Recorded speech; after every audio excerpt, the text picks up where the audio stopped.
Hi Allison, Professor Ball here. How's it going? For this essay, you are going to get video feedback from me instead of the usual insertion of comments.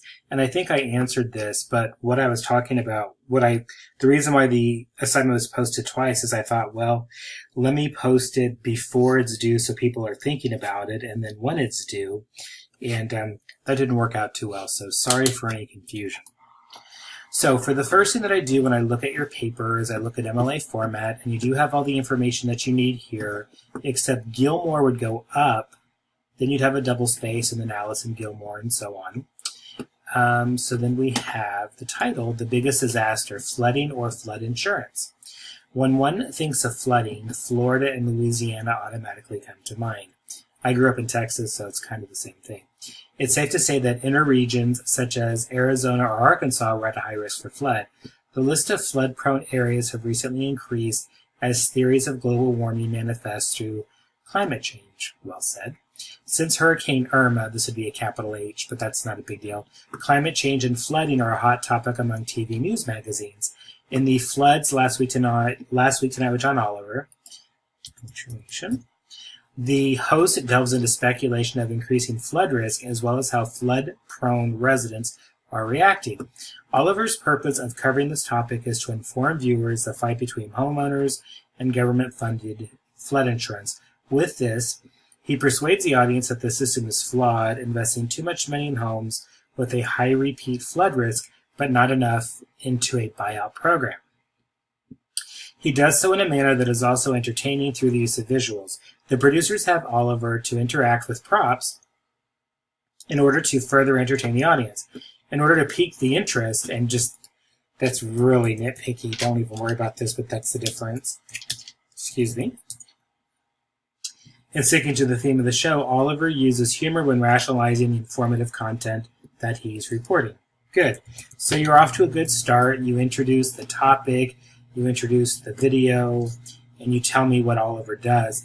If I was being really nitpicky, I would ask you to tell me a little bit about John Oliver. But otherwise, you set this up well. Do you have extra spacing on your end so there's extra gaps? Oh, it's only one, so you have an extra gap there. Oliver presents videos from outside sources to support his ideas. He begins with talking about flooding as well as climate change, a topic that the audience are most likely familiar with.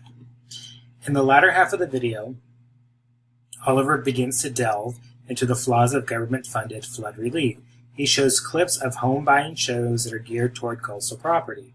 In the clip, a man states his concern with the property flooding due to it being too close to the beach. He is assured by his brother that flooding would not be an issue because that's what insurance is for. Oh, that's bad. Oh, that's not good. Oliver shows this clip as an introduction to the problem with government funding. He goes on to say that while some people are taking advantage of the payout, others are unfortunate in the sense that the convolution of the system is the main cause of people being stuck in their unsuitable homes. Oliver furthers his use of data by exhibiting TV news reports and third-party research, that contains statistics. He does this so that the bulk of his argument is backed up by concrete facts and is not solely based on sarcastic criticism. Oliver does this because he knows that although the show is mainly comical, he still has to make his opinion on the serious topic, seem legitimate in order for the viewers to respect what he has to say. I wonder if there's another way you could refer to him beyond Oliver or John Oliver. The host, the British native, the Emmy Award winner, the father of two, the former stand-up comic. Just maybe you could find another way to say it. John Oliver bridges the informative content with a humorous element by using visuals and interacting with props. This invokes a laugh from the audience and keeps them actively listening to the information that he is relaying. In addition to this, his use of props makes a mundane topic worth listening to. The props serve as another method of making sure his audience receives what he is saying. For instance, when a crew member hovered a fake seagull around Oliver's face, the crowd erupted with laughter. This not only perpetuated a funny joke, but relates the serious issue of conscious overdevelopment with making the mistake of feeding a seagull. The use of the metaphor with a prop succeeded in getting a better reaction from the crowd rather than just making a brief joke. Oliver uses the same prop later in the video. The repetitive use of the prop creates a running gag, acting as a filler when there might be content that cannot be directly related to something humorous. Good point. This is important because it keeps the tone of the video consistent. Okay, good. Oliver convinces the audience of his argument by introducing obvious common sense. In a sense, he seems cynical when talking about other life choices. This can be viewed several times in the show when Oliver shows clips of people buying beach property halfway past the shoreline. A reasonable person would not risk moving into a precarious structure. Oliver realizes this and criticizes the people moving into the building. Just a little side note though, Allison, have you seen on these shows where it's like the houses are built on like some type of platform so that water can run under the house? Kind of interesting. All right. Oliver realizes this and criticizes the people moving into the building. Like Oliver, many people share the same opinion and, by default, would agree with his logic. Because of the inclination to concur with common sense, Oliver effectively further convinces the audience of his opinion. Again, Oliver shows a clip of a man standing in water in his driveway.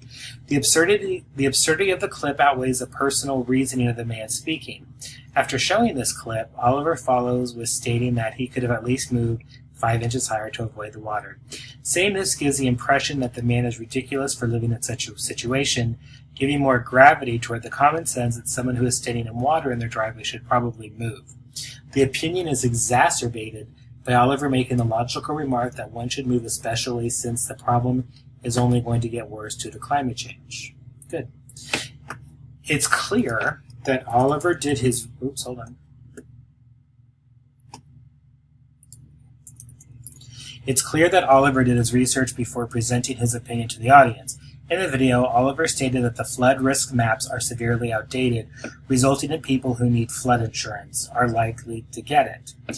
This finding concurred with research done by Erwin O. Michel Kurjan that 50% of NFIP's roughly 106,000 maps were more than 15 years old in April 2008.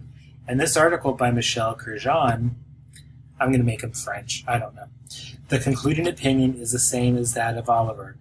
And this would be colon, because the colon means you're about to define something, whereas a semicolon equals a period. Okay? So, Oliver cites that a change in climate is a major contributing cause to more intense flooding. This fact is noted in Michel Kurjan's article as well. The consistency in fact shows Oliver's credibility in the subject. His opinion is backed with legitimate data and is not simply biased. All right. So you respond well to the prompt, Allison. You have a gap there. And several people forgot to do the research, but I'm glad you did. And let's look at your works cited page. Perfect. And just this, everything is double spaced, so you have too much space here. But you do respond well to the assignment. So use this video to complete your next error log and work on paper number 4. And let me know if you have any questions. Thanks.